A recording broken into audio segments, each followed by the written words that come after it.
이번 시간에는 15번째 시간인데, 이번 시간에는 체포영장 신청할 때, 신청서는 지난번에 봤으니까요. 신청할 때 기록을 어떤 식으로 편철을 해서 가져가는지 검찰청에 갖다 줘야 될 텐데, 그리고 또 영장이 발부됐을 때 그 영장은 또 어떻게 생겼는지 그 부분을 잠깐 짧게 살펴보도록 하겠습니다.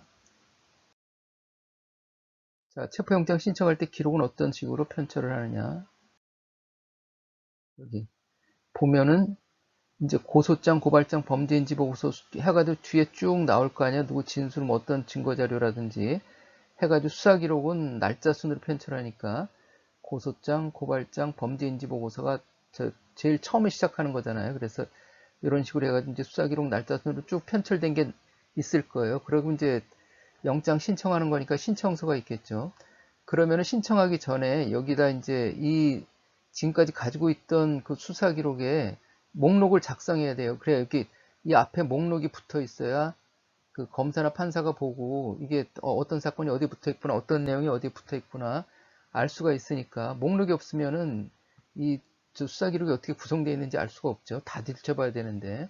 그래서 목록을 만들어야 돼요. 그래서 기록 목록을 해야 됩니다. 이게 이제 영장 신청할 때라든지 수사지 건의할 때라든지 아무튼 기록을 검찰청으로 갖다 줄 때는 다 목록을 만든다. 이렇게.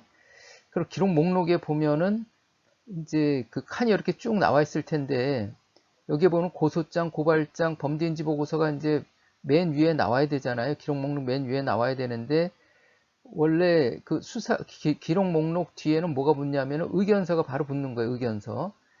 이 기록 목록을 지금 여기서 영장 신청할 때 쓰고 떼버리는 게 아니라 앞으로 계속 수사를 하면서 이 기록 목록을 유지를 해야 되는데 이 기록 목록 뒤에 바로 나오는 게 의견서입니다. 그런데 의견서는 수사가 다 끝나고 나서 작성하는 거기 때문에 지금 단계, 영장 신청 단계에서는 의견서를 작성하지는 않겠죠. 나중에 작성하는 건데. 그러니까는 여기다가 기록 목록 바로 이제 처음 기록 목록의 맨 위에 그 기록 목록 뒤에 이제 의견서가 나와야 되고 기록 목록에는 첫째 칸이 의견서가 들어가야 되는 거. 의견서, 그 다음에 이제 고소장, 고발장 이렇게 고소장, 고발장, 범죄인지 보고서는 두 번째로 들어가는 거고 의견서가 들어가야 돼요. 그러니까는 첫째 칸, 기록 목록의 첫째 칸은 공란으로 놔두시면 돼요. 기록 목록의 첫째 칸은 공란으로 의견서로 놔두시고 나중에 의견서 쓸 공란으로 놔두시고 두 번째 칸부터 고소장, 고발장, 범죄인지 보고서 쓰시면 돼요. 그런데 의견서가 몇 페이지가 될지 모르잖아요. 의견서가 몇 페이지가 될지 모르니까 그러면은 페이지를 매길 수가 없겠죠. 그러니까는 의견서는 무조건 한 장이든 100장이든 1페이지로 나가는 거예요. 1-1, 1-1-100 하면은 1페이지로 되고 그러면은 고소장, 고발장, 범죄인지 보고서는 2페이지로 나가면 되겠죠. 그러니까 기록 목록은 다시 말씀드리지만 여기에 의견서 들어갈 거 하나 공란 놔두고 그 다음에 그 두 번째부터 이제 2페이지부터 고소장, 고발장, 범죄인지 보고서는 2페이지부터 시작한다. 날짜순으로 쭉 나가면 되겠죠. 이런 식으로 되고 이제 그럼 이 기록을 갖다 줄 때 그 기록에 그냥 목록만 쭉 나와 있으면은 그 검찰청 담당자라든지 검사라든지 판사가 봤을 때 이게 무슨 사건인지 알 수가 없잖아요. 기록 목록만 먼저 이렇게 쭉 나와 있으면 그러니까 이 기록 목록 앞에다가 수락 기록 맨 위에다가 임시기록 표지를 만드는 거예요. 임시기록 표지 해가지고 이 기록이 뭐 하려는 기록인지 체포영장 신청하겠다는 거예요. 피의자 누구, 제명이 뭐고, 그리고 이 수사를 어디서 하는지, 어느 팀에서 한다, 담당자가 누군지 이렇게 해가지고 A4 용지에다가 A4 용지 백지에다 이것을 컴퓨터로 치든지 사인펜으로 쓰든지 해가지고 이렇게 해주면은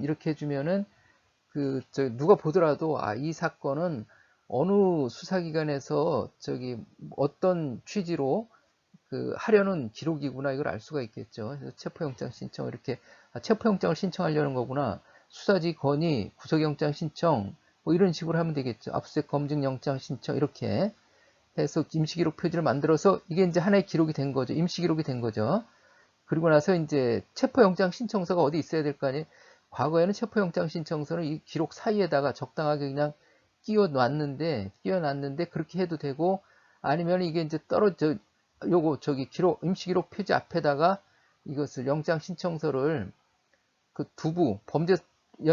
체포영장 신청서 두부 플러스 범죄 사실 한부를 핀침 등으로 이 앞에다 이제 고정시켜 놓으면 되는 거예요. 고정시켜 놓으면은 이게 한 부는 검찰청에서 가져가고 한 부는 법원에서 가져가고 법원에서 가져갈 때 범죄 사실 한 부도 또 가져가고 이 범죄 사실은 나중에 영장 발부할 때 그 별지로 사용이 되겠죠. 이렇게 해가지고 체포영장 신청서는 기록에 남지 않는 거예요. 이거는 그 검찰하고 법원에 가져가고 그리고 이제 그 기록이 다시 올 거 아니에요. 체포영장이 발부됐다면은 체포영장이 여기 발부돼서 오는 거예요. 이렇게 해가지고 이렇게 해서 기록이 돌아옵니다. 이렇게 체포영장이 발부되면은 맨 뒤에다 편철할 시간이 없으니까는 법원이나 검찰에서는 이게 기록사에다 끼워주겠죠.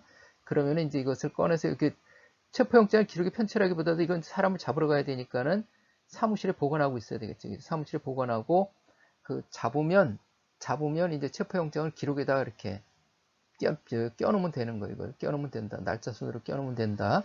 그 임시 기록 표지는 이제 필요가 없죠. 이게 영장 신청하는데 썼다가 이제 자기 그 역할은 다 한 거잖아요. 그러니까는 임시 기록 표지는 이렇게 떼주고 그리고 나중에 송치할 때는 여기 이제 사건 송치서가 붙겠죠. 이런 식으로 신청서는 기록 편철은 이런 식으로 하시면 되겠다. 이렇게 말씀을 드리고 그 영장이 발부됐어요. 그러면 기각이 되면은 신청서에다가 기각 사유를 신청서에다 씁니다. 그럼 신청서를 그 수사 기록의 날짜 순으로 편철하면 되는데 영장이 발부됐어요. 그럼 영장이 발부됐어요. 이렇게 해가지고 체포영장이 발부됐어요. 통상 그 체포영장이 발부됐어요. 일반적인 체포영장. 그렇게 하는데 이제 여기에 보면은 그 81조의 구속영장이 집행해가지고 구속영장은 검사의 지휘에 의해서 사법경찰관리가 집행한다 이렇게 되어 있는데 이것은 준용 규정으로 체포영장도 마찬가지예요.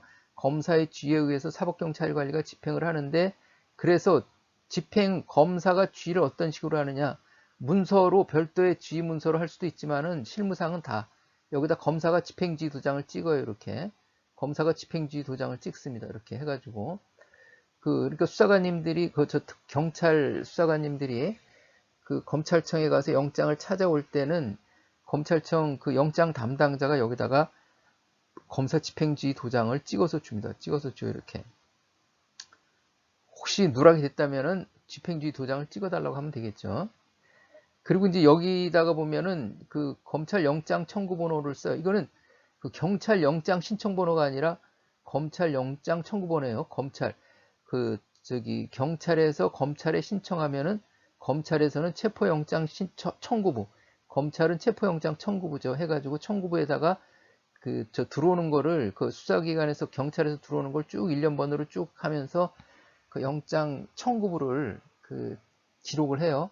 그때 검찰에서 영장 청구부에 있는 일련번호를 여기다가 검찰청 그 담당자가 기재를 해줘요. 검찰청 영장 담당자가 경찰에서 기재하는 게 아니라 해가지고 그 검찰 청구번호, 그 다음에 검사 집행지 도장 이걸 가지고 이제 집행을 하는 거예요.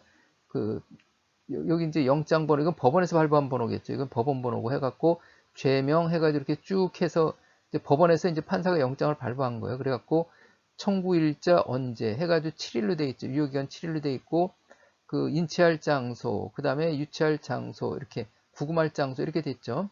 인체할 장소는 어느 특별사법경찰과 사무실 또는 체포지에 가까운 경찰서 이렇게 또는 체포지에 가까운 경찰서 이렇게도 이제 될 수가 있겠죠. 신청하는 거에 따라 가지고 그리고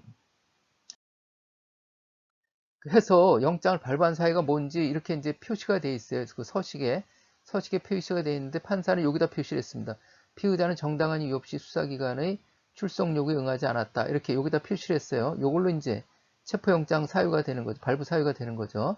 이렇게 돼 있고 체포한다. 유효기간이 경과하면 체포에 착수할 수 없고 유효기간이 경과한 경우 또는 유효기간이 내라도 체포의 필요가 없어진 경우에는 영장을 반환해야 된다.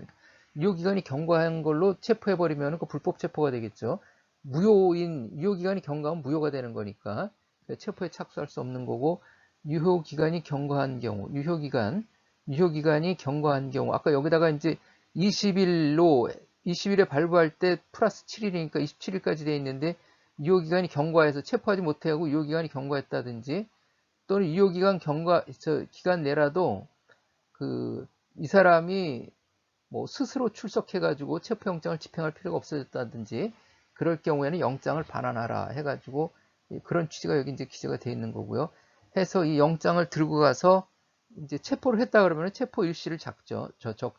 체포했을 경우 체포 일시 적고 체포 장소가 어디였는지 적고, 그 다음에 이제 사무실로 끌고 온 날짜, 시간, 사무실 장소는 어디였는지, 그리고 이제 구금한 일시, 경찰서 유치장, 이런 것들을 시간 순으로 다 이렇게 기재를 하시면 되는 거예요.